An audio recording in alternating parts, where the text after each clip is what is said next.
Happy Wednesday, and what a Wednesday it's going to be. Hey, this is the first Wednesday in June. I just realized that as we were getting ready to go here. First Wednesday in June. Hope your summer's going great so far. I know mine is. My wife and I, we flew out of South Florida here about a week and a half ago. We've been up in Central Ohio, and it is pollen season here in Central Ohio. How do I know that? Because my eyes are itchy and swollen every morning when I get up. That's what Imperfect Action is about. Who am I? Well, I am Rob Fenstermaker. I am your kingdom builder, wanting to take you to that next step. As far as being who you are, I'm a former corporate burnout survivor turned kingdom builder. You're a kingdom builder, and what do? I get you out of the rut of life because we all going to get. We all have this journey in life that we want to. Sometimes some people, because one guarantee in life, sometimes what's going to happen, life is going to happen. You're going to get thrown off that course. You're going to get stuck in that rut. I come along, I help you get out of that rut. I get you in action. What else do? I host the virtual Friday whiskey hour every other Friday.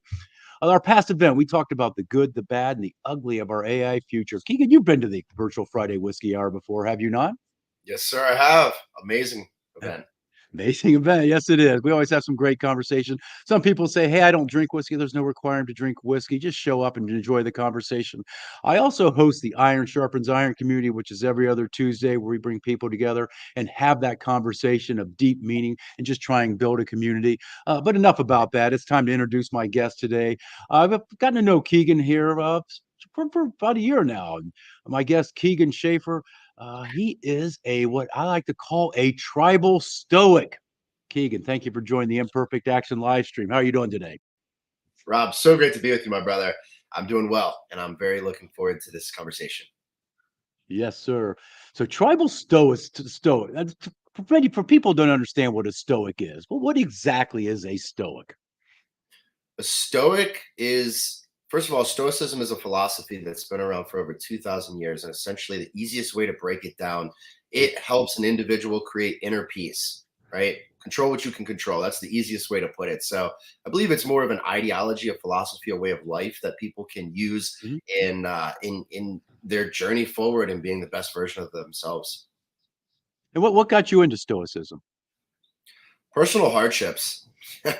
I had been a Stoic for many years. I just didn't know it. Most of the things that I was reading, the philosophies I was following, the actions like meditation, things like that. There are a lot of just beautiful principles that parallel Christianity and Aristotle. So we've seen these things around the world for a while, but again, it's just a really powerful roadmap. So personal experience got me into it. Okay, well, that's cool. I know you and I, we have a lot of symmetry in what we do.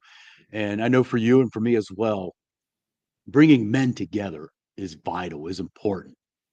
And to me, uh, it was really signified during the pandemic when, I just saw so many men struggle. And I had led men's groups, prior through my church community, led them for probably, 20, 25 years. And, one thing that was important to me for men's groups is that we men are very good at maybe creating connections that may be a mile wide, but an eighth of an inch deep. And I really started to resonate with those deeper connections that I had, that I was trying to build. They got me through some tough times. I was able to get some of those men through tough times. We also just enjoyed life together. But as you see men and that idea of connection, what is it that you really want to focus on when trying to connect men? It's a great question, Rob. I think to answer that question, and you and I have talked about this before, so I know we have similar ideologies here, but the identity of men has shifted. Mm, So, you talked about the depth of the relationship. And I think that this has been put in place for, 120, 150 years where the identity of men have shifted for numerous yeah, reasons. But the big piece is so many men are lost. They don't know where they're headed. And, yeah, I love the Arnold Schwarzenegger quote. You could have the best crew, the best boat, the best captain in the entire ocean. But if you do not have an end destination, you're just going to float around aimlessly. And I find so many men are in that place today. There's this yeah. artificiality, there's this sedation that's all around us, there's separation. And so men need a sense of community and togetherness more than ever before. So, sometimes they are very surface level conversations, but we have to take them deeper. We've got to get more into the virtues, the values, what men actually stand for. I mean, how often do you meet a man and you go, "Hey, tell me about yourself. Who are you?" And they go, "Oh, well, this is Yeah. what I do." Right? They go immediately to the What I career. do. No doubt there's Yeah, merit in that, but that's not who we are entirely as a man. There's so many more dimensions to us. So yeah, just exactly. connecting and Exactly. understanding there's a bigger picture.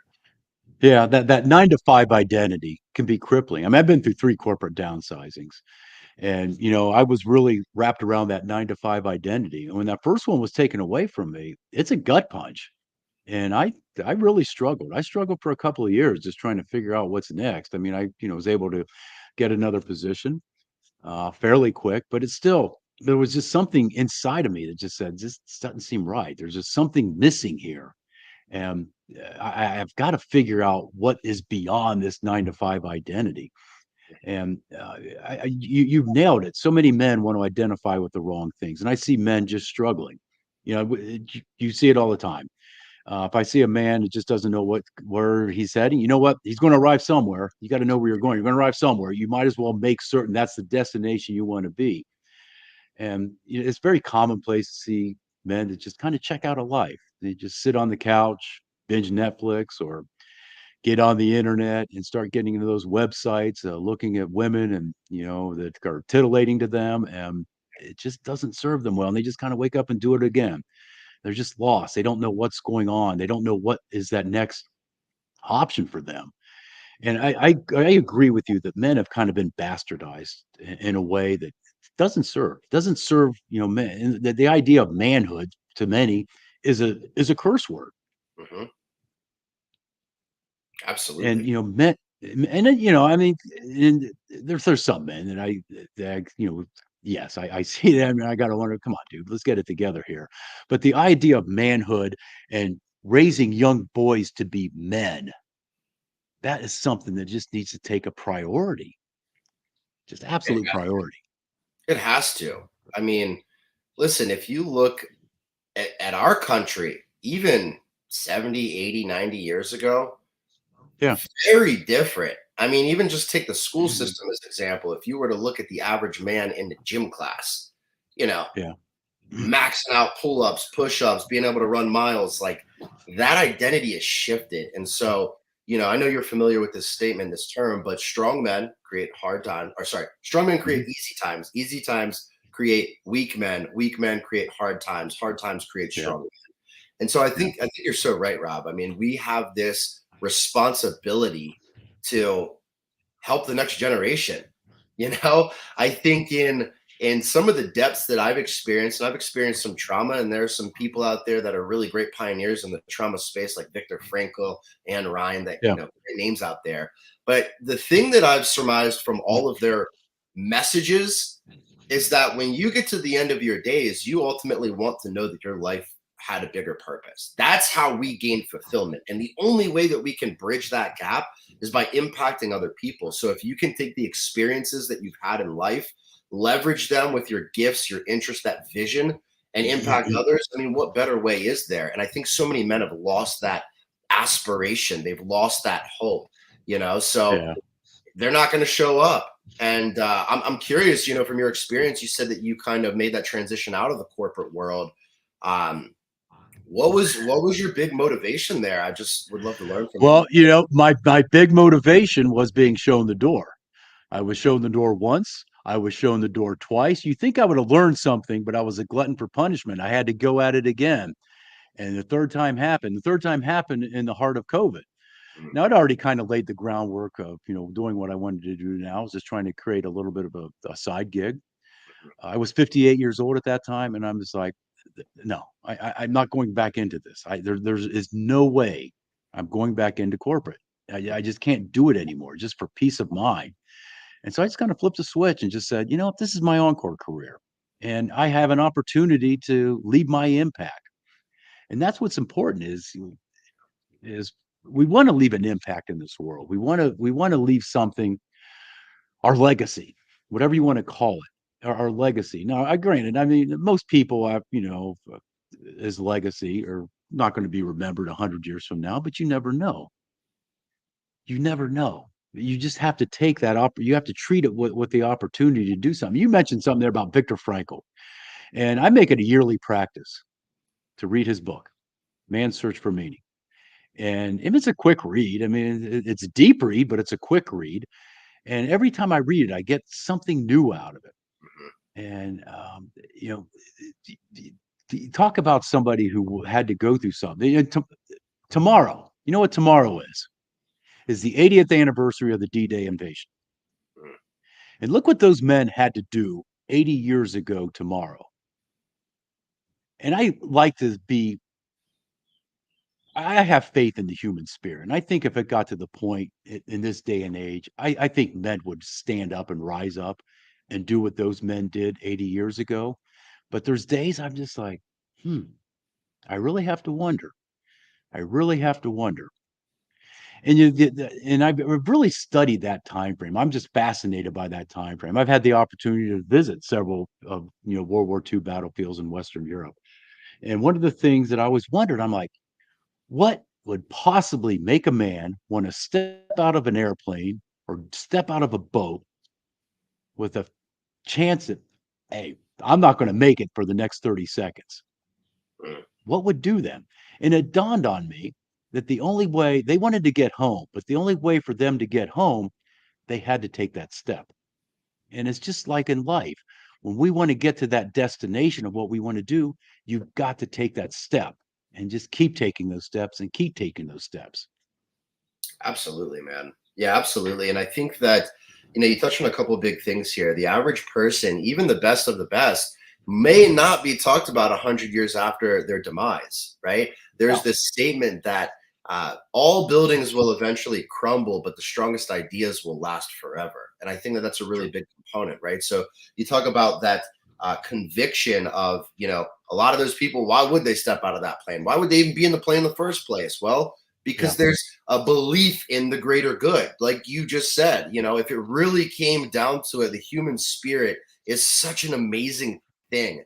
And we take that Hmm. for granted so often. I mean, there's so much easy access. You've got Amazon, you can get your groceries delivered to your front door. I mean, there's just immediacy, and that creates a sense of entitlement. Not everybody, and Yeah. I'm not saying this is the whole world, but not everybody No. has to always work for things, and then they devalue them. So yeah, Yeah. and the other point that you bring up is that I think, again, back to the conditioning of men specifically, is we've been conditioned not to ask for help. Well, where does that come from? I mean, it comes from the derivative of war. You cannot be a man Hmm. in war, take somebody else's life, and have emotions in that. So if you were a part of a bigger picture and you believed in the next generation, your ancestry, your the ones you loved, your friends, if you Hmm. believed in that, then you were forced to reduce emotion so that you could get back to them or you could impact them. And Yeah. it's such an important thing because I believe we are surrounded by a lot of weak men right now. And Yeah. so many people are just afraid to ask for help. But man, bringing somebody onto your team is one of the greatest things that you can do to get to that next level. We need healthy male camaraderie. It's so important. We do. And, men asking for help. One thing that we've seen as we, take these men off the battlefield here in the last 20 years that, 20, well, shoot, longer than that. As war started back in 2001, we're in, 2024. As we've taken these men off the battlefield, the idea of PTSD and the idea of mental health is something we now recognize is now something that we want to make better, because to me mental health is part of who we are. We're holistic beings. And one of the things I've always struggled with, and mental health is something that's personal to me. Mhm. um, and be, and I've seen it play out in the past where a family has a 12-year-old daughter who gets cancer, Mhm. and there is such an outpouring to that family, as there should be. Mhm. But let's just say that 12-year-old daughter has some mental health issues and has to get put into a mental health facility. Mhm. I've seen it firsthand. There's a real whoa, whoa, whoa. Yeah. I can't touch that one. And I think that stigma is going away. I think people understand the value and the importance of mental health, because it's all, to me, there's no difference between A child, a 12-year-old child sitting in a cancer ward, or a 12-year-old child sitting in a mental health ward. They both need help. They both need something, and they need that community around them to support them up. Absolutely. Yeah, I couldn't agree more. I mean, you touched on a couple of really near and dear topics to my heart. So, when I was a kid, I didn't know that there was a better way, and I Yeah. turned to very unhealthy outlets. So, I was admitted to a psychiatric ward. I was one of those people. Okay. I needed that Yeah. stability and that support, and I didn't have it anywhere else around me. But the other piece I want to touch on that you just mentioned is this element of PTSD. So, I did charity work in the veteran space for 2.5 years with people who Mhm. got out of war and they were struggling with PTSD. I also did this again, Mhm. PTSD work in the stuttering and stammering community, because again, that was something that I faced. And what I found was that majority of people, if you were to ask them what is PTSD, they would have some form of response around war in a capacity, right? Yeah. Uh, Yeah. but the thing that's really interesting to me is that most people don't know what PTG is. PTG is post traumatic growth. And so when you look at I've heard that. PTSD, that is, you go through an experience, you frame it as a negative, you don't see any hope or aspiration, and you stay in that perpetual loop repeated over time, right? Yeah. PTG, post traumatic growth, can actually be achieved by 90% of people who experience PTSD. So 9 out of 10 or 90 out of 100 could literally shift from that victim mentality into a thriver, right? And Yeah. if you were to boil all of that down into one word, it's simply optimism. So I think that goes back Yeah. to what you shared before. It's like, it doesn't necessarily matter what we go through as individuals. It matters how you frame that experience, because, good and bad, those are just human constructs. That doesn't parallel natural law. So we have to take that element of, okay, this may be good or bad in the human world, but moving forward, I've got to frame it to my advantage. Yes, I agree. I agree. And I've heard post traumatic growth. I've heard it described to me before, and you're absolutely right. And that's true. So you started a business. Mhm. Let's talk about this. Yeah, man. I mean, listen, my What- first exposure into entrepreneurial world was as a 17-year-old. I stumbled across a sales organization that I found in a newspaper article, if you remember those. I had no Yeah. interest in sales, but it changed my life. It gave me direction, vision, time management, so many other amazing skills. But that gave me uh, an ability to not fear criticism. I think that all Mhm. humans Mhm. face central fears, and typically, what happens is you're either going to live under that fear or you're going to live on the alternative, which is hope, which is aspiration. So, yeah, that was my introduction to sales. And then I just continued to grow up. So basically, in 2019, we talked about fulfillment, we talked about impact, legacy today. I made the decision that, yeah, the money was great in the financial world, but the impact wasn't there. I was becoming very transactional. So took a leap Okay. of faith. I had a skill set, I had a desire to impact and help others. And I went with full faith in the outcome. What lessons did you learn as you embarked on that journey? So many, Rob.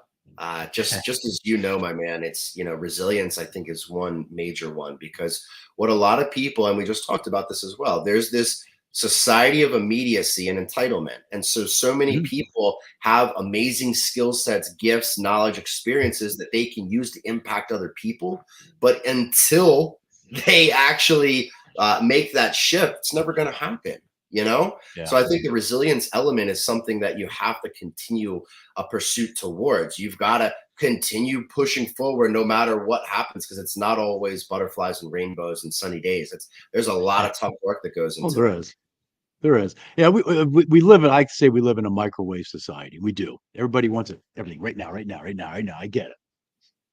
And I'm a bit of a foodie, okay? And I love a fantastic meal. And my wife and I, we've been to some amazing restaurants. And I can guarantee you, of the best meals I've had, not a single one of them have come out of a microwave. One of my favorite dishes is ossobuco. It's an Italian dish, Mm. and that takes hours to prepare. It would taste disgusting coming out of a microwave.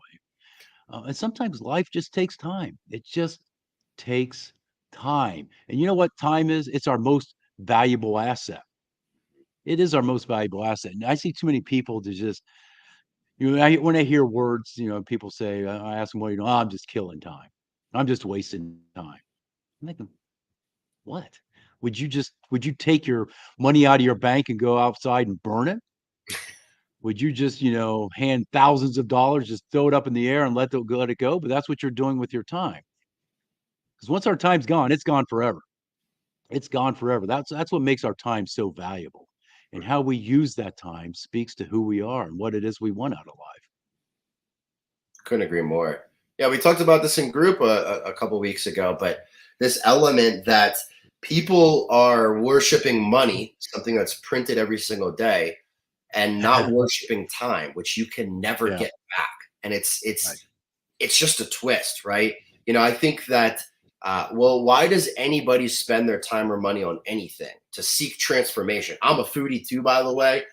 So if I were to go to a nicer restaurant, costs a little bit more, the experience is there, the service is there, the Mhm. food is there, the environment, all those things. So I see a transformation towards happiness. And so I'd be Yeah. willing to pay more money for an experience like that, right?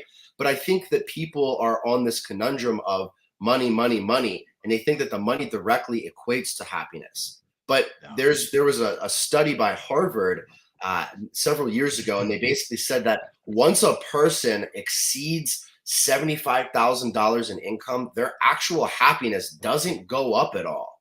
So it's really Yeah. interesting. We're on this pursuit of more, more, more, more, yet Yeah. it's a fleeting perpetual loop because you never actually gain it. You never attain it. It's like in the Declaration of Independence, the pursuit of happiness. Yeah. It's if you ask anybody their definition of success, it always comes back to a form of progression, of becoming a better version of themselves. I mean, any personal development seminar, webinar, any of that stuff, it's towards Yeah. self-mastery, becoming the best you, right? Defeating those past demons. So yeah, I couldn't agree with you more, Rob. I think that I like that analogy, the microwave society. It's so true though. Yeah. And it is. And we the, the idea of personal development. Yeah, I want to develop myself, but I also believe we have it. We always have it within us, and we find excuses of why we can't pull this out. Why we have to build up these walls to keep it in. It can be a multitude of reasons. There's the imposter syndrome. I mean, many people I've suffered from that. The imposter syndrome. Um, Being exposed as a fraud. That's and people have fear of that. But what I've come to understand, if you put yourself out there, the people that are going to criticize the most are the ones that are never going to do a damn thing with their life, anyways. They're good at throwing rocks, but they're not good at taking action. And I hearken back to the Teddy Roosevelt quote or the quote about the man in the arena. That's what you got to be. Sometimes you got to get bloody and muddy and get knocked down, but you just got to keep getting back up and keep trying and keep trying and keep trying. The world does not care how many times you fall, as long as it's one less than the amount of times you get back up. It's so true, Yeah. man. And I think that well, why do people stay in that realm? Why don't they take action? Well, like you said, it's because of a lot of different reasons. But Mhm. typically, what happens is you're growing up as an individual. You go through an experience that you do not have the capacity to defeat yet, right? Like, Yeah. for example, if I went to a 2-year-old and said, "Hey, can you walk me through the process of purchasing a home?" They would have no idea. They've never done it. Their experience level isn't there. So what happens is, as we go throughout life, we have these experiences and we start to build our personal belief systems and standards off of those experiences. Why? Because it's a defense mechanism. The brain is a very powerful tool, right? So it wants to protect us and survive.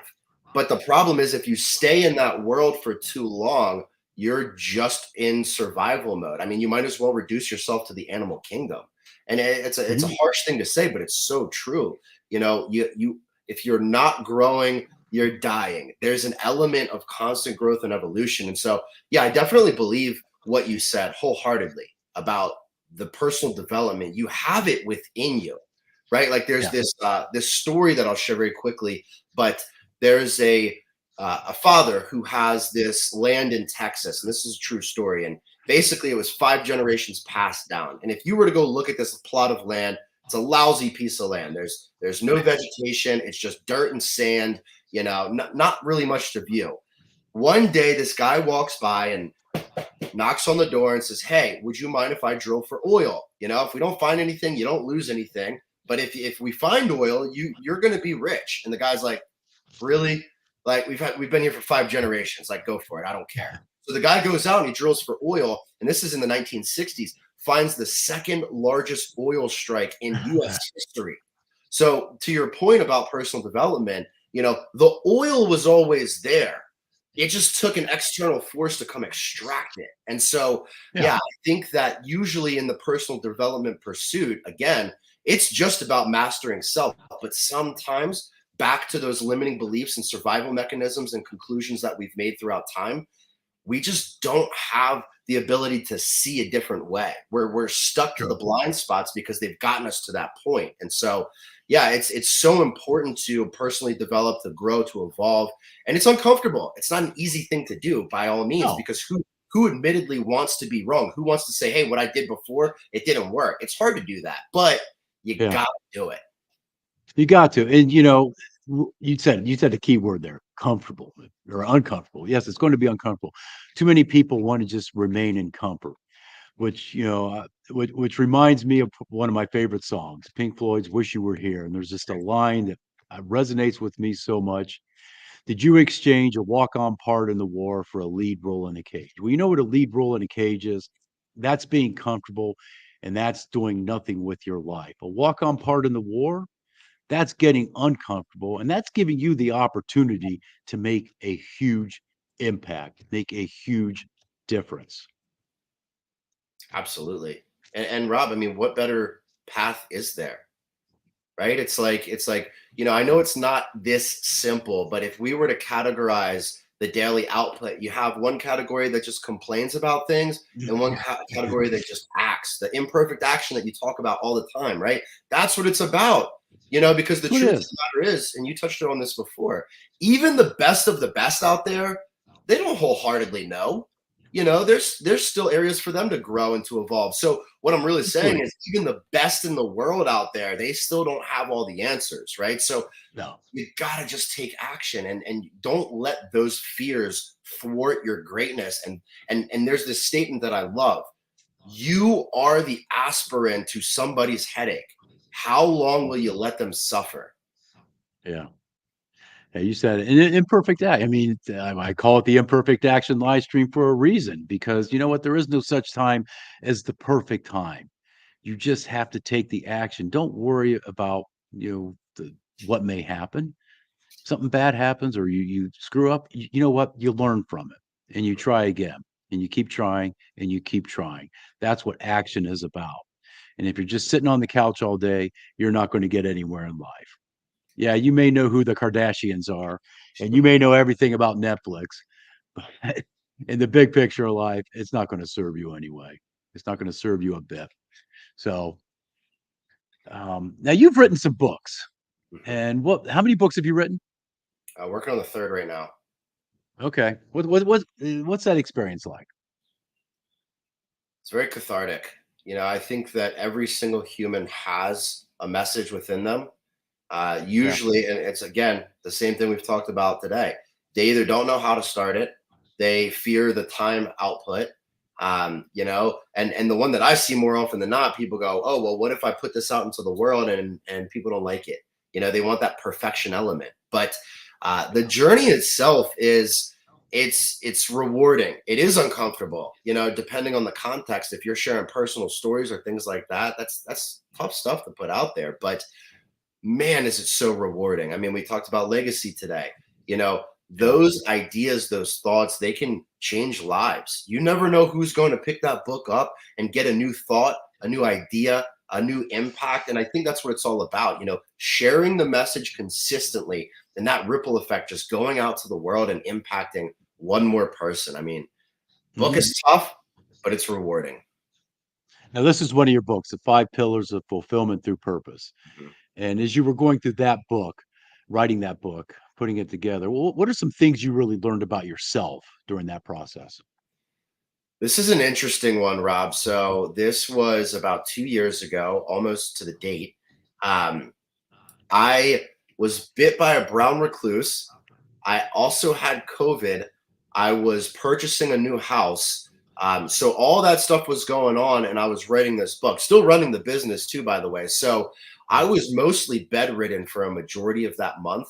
And Wow. essentially, I read 24 books and cranked that book out. It was a 550-page book in 2 months, 60 days cover to Wow. cover.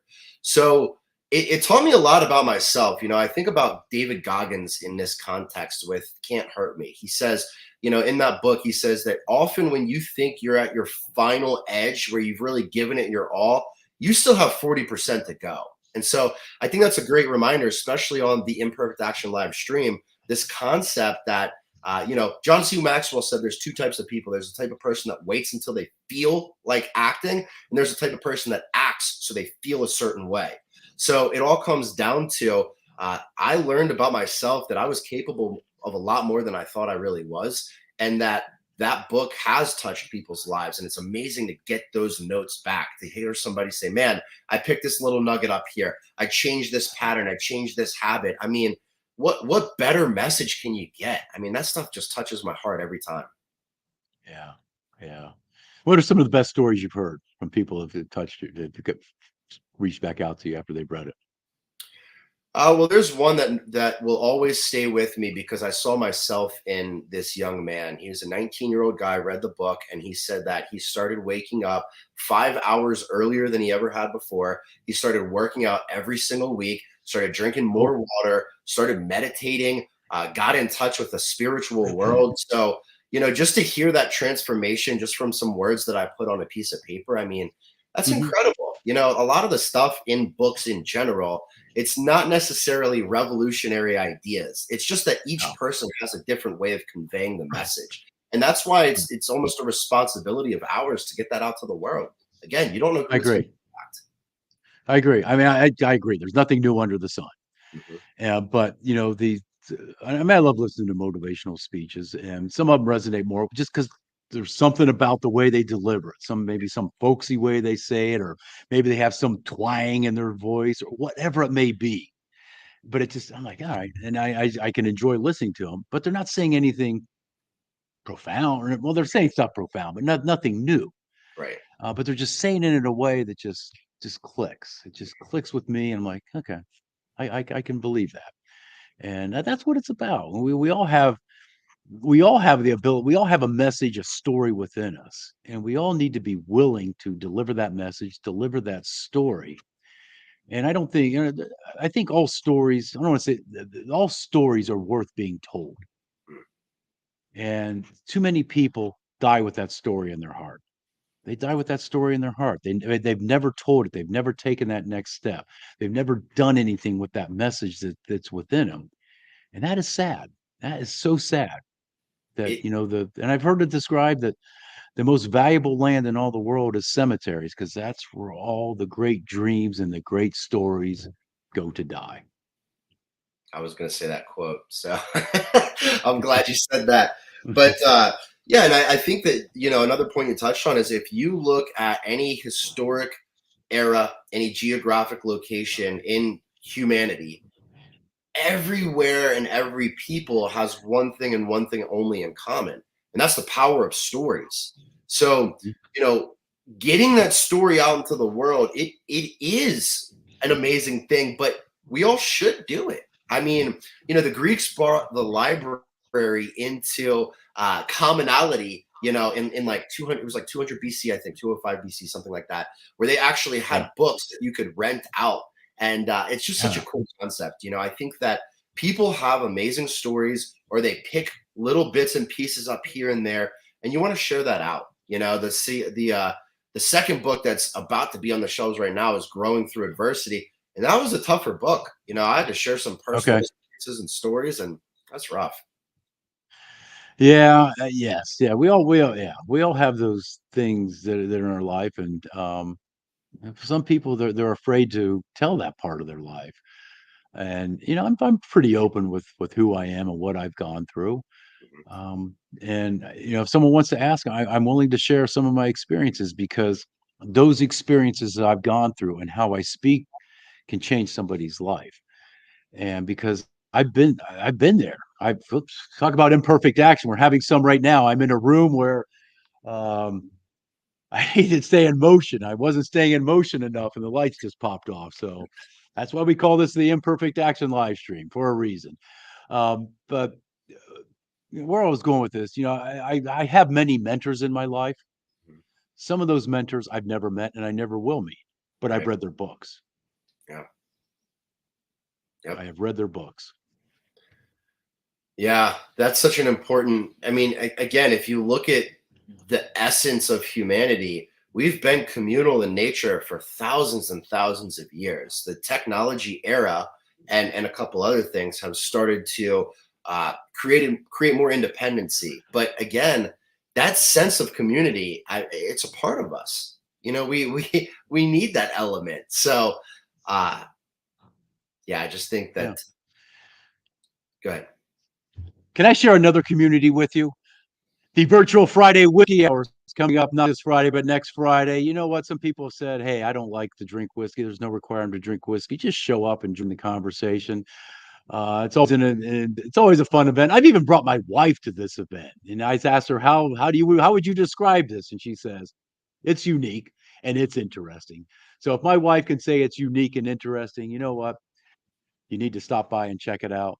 Also, next Tuesday is the Iron Sharpens Iron community, another community I'm trying to create where we just come together and support one another in our lives. And if you're wondering what you're watching, this is the Imperfect Action live stream. If you want to appear as a guest on the Imperfect Action live stream, just go ahead and jump on my calendar like Keegan did, and he scheduled his date and time to appear on the Imperfect Action live stream.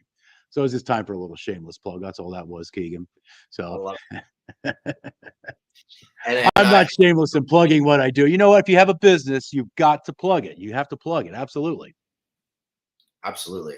Yeah. And again, man, unfortunately haven't made Iron Sharpens Iron yet. We talked about this morning. I will be there, but the Okay. Friday Whiskey Hour, I highly encourage people to attend. It's a just great, deep conversation. Everybody gets involved. Awesome stuff. Do you have a favorite whiskey? I don't drink. It's actually been 9 years You since I've don't drink. drank, but I used Oh, to good for be you. Good for you. bourbon whiskey. Those were my favorite. Yeah, good for you. Good for you. My whiskey journey started during COVID. Because if you recall, the one thing that never closed during the pandemic were the liquor stores. And someone had given me a bottle of whiskey for Christmas before the pandemic, and I just kind of put it in the cupboard until March 8th. That was the day we were told you're staying home. I'm like, huh, what am I going to do now? It was a Saturday. I'm like, oh, I've got a bottle of whiskey sitting in there. Let me open it and take a sip. So, and it just started from there. So I'm not a hardcore drinker, but I do enjoy a little whiskey. I will admit that. So What's your Keegan, favorite? I know I've been to some of your I've been to some of your groups, and you run groups. How long have you been running groups? 4.5 years now. Okay. What have you learned from those? I learned that it's multifaceted. I think that being a leader of the group, starting it, organizing it, running it, a lot of people put you in sort of like a hierarchy or a position. But the truth of the matter is, I learn more in those groups than I think anywhere else. Just bringing a bunch of like-minded people together, gaining Hmm. new insights and learning their perspectives. It allows you to make the most informed decisions for yourself, right? Because if you are in a room with 10, 15 other business owners and you have a business related problem and you present that and they go, oh, have you thought about this, and this? You go, oh, that's really cool. I can implement one of those things. Awesome. So yeah, in the community building space, again, it goes back to that element of humans are communal in nature. So, there's a strength and power in being together and supporting each other and growing. It's a lot of fun though, and again, Yeah. if anybody would like to stop in and check it out, the Tribal Stoics group is built on Stoicism. So pulls a lot of philosophical lessons, helps people to quiet the noise and chaos in the world and bring about their own inner peace. And then we also have a free networking group every Monday, bunch of entrepreneurs on there, business owners that, again, are all about supporting each other. So it's just fun to Well, be good in for that atmosphere. It is good business karma. I've been attending that event. I've definitely met some quality people and had some great conversations. Now, as far as Travel Stoics, you run more than just one of those a week. Is that correct? You run Correct. We have a three couple or right now, and we three are in the events? Okay. midst of opening a female version too. So there will be a ladies group soon. Okay, cool. But each event is the same. You're talking the same stuff each week. You're just hosting it at different times, give the people opportunities. Same Am I correct in content. saying that? Yeah, same content. Conversations are very different though. If you go from one Oh, group to the true. next, very different. But yeah, the content is the same. Yeah, and I agree. The people in it are what are going to drive the conversation. Yep. I agree because what and a lot of time what I've noticed in sitting in some of these, you may be sharing something and somebody says something that maybe is a little out in left field when you first hear it, but it's actually kind of equates to what you're talking about. Maybe the conversation goes over there, but it still is impactful and still serves the group as a whole. Absolutely, man. I mean, think about it. If you and I were to go buy a car right now and you just look at one car and you just test drive that one car, your knowledge around the car purchasing process is not very high. But if you go to seven different dealerships, test drive two cars at each one, you're going to make the best, most informed decision. The same is true with your business, with your relationship, Mhm. with your finances. I mean, don't get me wrong. You talked about the power of mentorship earlier. What I see often is that people get into the process of following a mentor and they emulate so much that they lose their own authenticity. So I think that, again, the power of community and being together is that you're still yourself. You're just gaining all these beautiful perspectives. Yeah. Yeah, you're right. And we can always learn from other people. I don't care what stage you're at in life. You can always learn something from someone else. And surrounding yourself with those people that want to lift you up. I think that's what's powerful. And I think that's one thing that I really enjoy about your groups is that we all want to see everybody succeed. And we all want to, want we want to be that cheerleader for whatever somebody's trying to accomplish. And when you know you have people in your corner and have your back, um, you gain confidence in yourself. You gain a level of courage. And what makes courage so important is that you're not allowing fear to control you. Mhm. I don't think you're ever going to get rid of fear. I mean, I think fear is powerful. It can be powerful in a positive way. It can be powerful in a negative way. I like to keep fear in a positive way because I want it to be. I want to be cognizant of it. Those things that I'm fearful of, but I don't want them to control my life. Yeah. And getting back to how I started, that tomorrow is the 80th anniversary of D-Day. I'll guarantee you, every man going into that battle was fearing everything, but they didn't allow the fear to control them. They had gone through the drills, they had gone through everything to know how to control their fear. And that's what's important in our life too. We have to know how to control that fear and not let it control us. Yeah, Robin, no doubt you've definitely done a lot of your own work to get to that point because we're obviously not born that way, right? Fear is Mhm, a governing entity to all humanity. It's something that we all face, it's inescapable. Now, the fears may be slightly different, right? But mhm. we all Right. have to face fear at the root. So I think um, this element of leveraging yourself, the truth of the matter is, if you ask the average person, is stress good or bad? Their initial reaction is going to be, oh, stress is bad, but that's not really the case, is it? Any great thing that you've ever achieved in your life required a level of stress, that element of pressure that forced you into action, imperfect action, right?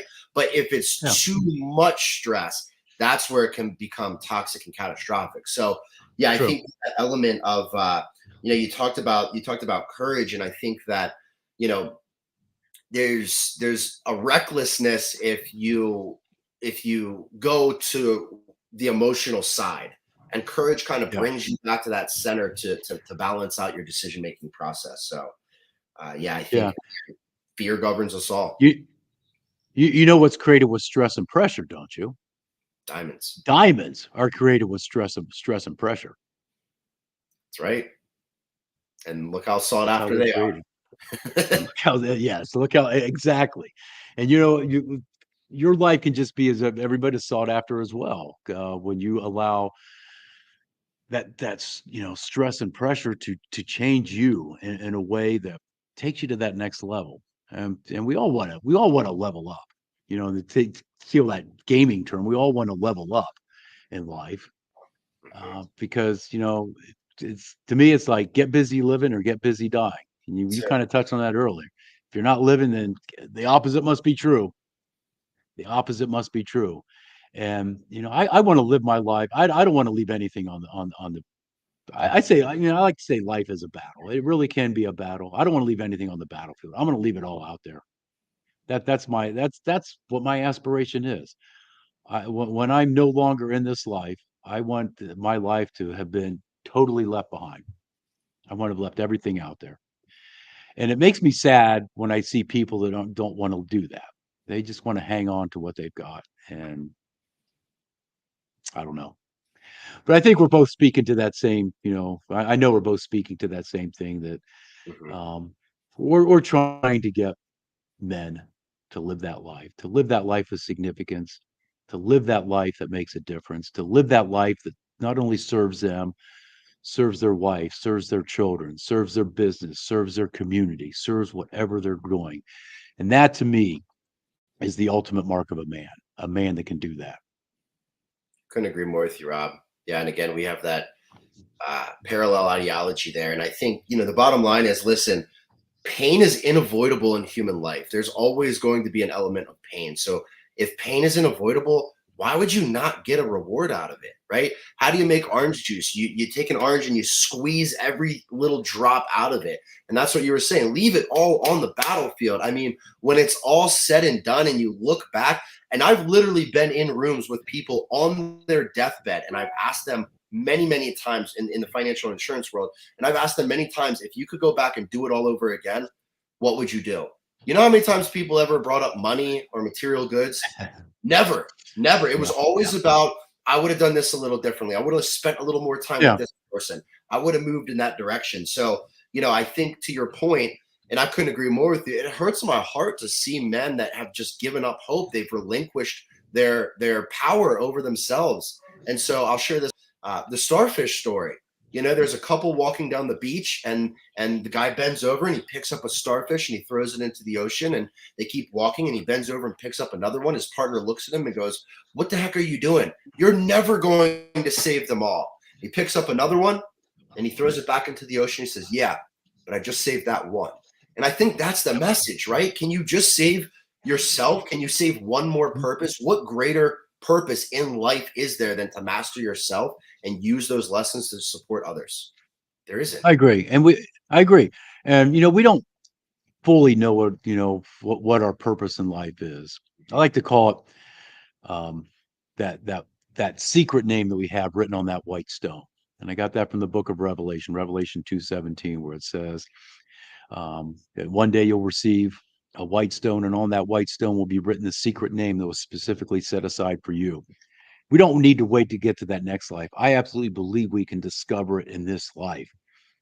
And maybe that secret name, maybe it's only to serve one, excuse me, maybe it's only to serve one person. We don't know. We don't know. Maybe that one person we serve, and we serve them in a way that takes their life to that next level. Maybe that's the person that has the great idea that can serve 100 million people in their life and Mm. change the lives of 100 million people. And and we all can change the world. I absolutely believe we can. Maybe not on the macro level. We can certainly do it on the micro level. We can change our world. We can change the world of those we have connection with. And I think it's vital that we live with that mindset, that way that yes, I can change the world. We can do it. I absolutely agree we can do it. And one of the things I think is most powerful, I like to call them the I am statements.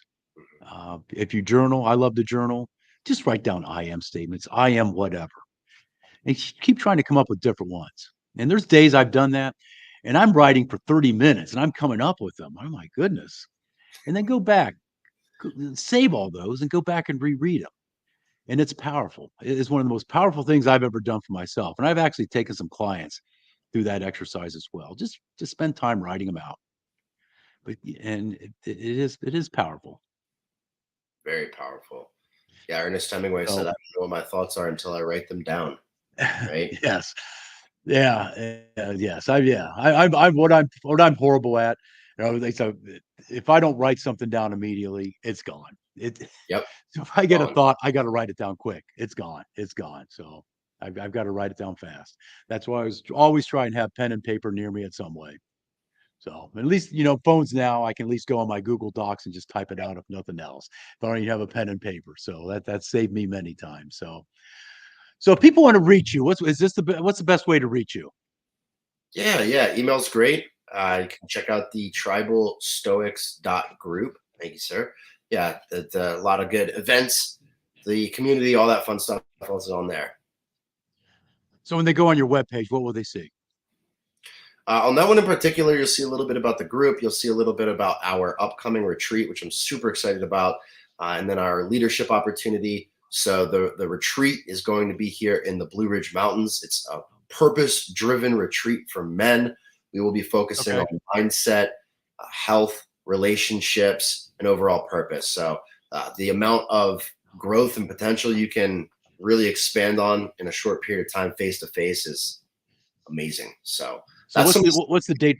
What's the date for excuse me, the date for the retreat? July 19th to the 23rd. Okay. Very cool. That's very cool. You say it's in the Blue Ridge Mountains. Yes, sir. Yep, up on top of the mountains. Gorgeous view. We got a river trip, shooting range, disc golf course, all kinds of Yeah. stuff. That's cool. It sounds like a fantastic event. July 19th through the 23rd, July 24th. That is my birthday. That is Look my at that. birthday. Good heavens. I complete another rotation around that burning ball of gas in the sky. That'll make 61 of those completed. Let's go. 61 more to go. So yeah, so there's days I wonder how I've gotten this far. We talked about boys and some of the crazy ass things I used to do when I was a boy. Remember, BMX bikes were big when I was a kid. Oh, We'd build these crazy ramps trying to build. You didn't wear helmets. yeah. Concussions. When the mosquito spray would come into the neighborhood, we'd all jump on our BMX bikes and trail behind him. Just yeah. So Good times. that's the fun of being a boy. And sometimes I learned a lot just by being a boy, and sometimes kind of circling all the way back to where we started this conversation. Sometimes we just take that idea of just being a boy out of our boys. Hmm. We do. And alternatively, I would challenge a lot of the men listening to this to not stay stuck in your boyhood. Make sure Yeah, that you well, are true. growing into the man you need to be. Exactly. That's true. That's true. And I've seen many men going back to my high school days and college days, and I've kind of run into them, and they're still stuck in that 19, 20-year-old mindset. And I'm like, dude, come on. You got to snap out of it at some point. You got to get out of it at some point. So, but hey, Keegan, this has been an amazing conversation. Do you have any parting shots for our Imperfect Action crowd before we sign off today? In closing, I just want to say thank you, Rob, again for the opportunity to be here with you today. I always love our conversation and banter, and I hope that people listening in can gain some value and know that there are people out here that have your back, and there is a better way. So if you're looking to grow, expand, become that best version, reach out to Rob or myself. We love to support you guys in your journey. Absolutely, absolutely. We want to see you be the best man you can possibly be. I like to say you need to be a husband to your wife and a father to your children and a friend to your friends. And that's what being a man is about. As simple as that. So Love it. that's my parting shot as we end another Imperfect Action live stream. We will be back next Tuesday with another Imperfect Action live stream. Hey, let's make this a great weekend. Actually, the second weekend of June, second weekend of summer. Do some great things. We got Father's Day coming up. I love Father's Day because I'm a father, but it's coming up soon. So I've got to figure out something to do with my father as well. So, irregardless, let's make this a great day and let's do the best we can. And peace out.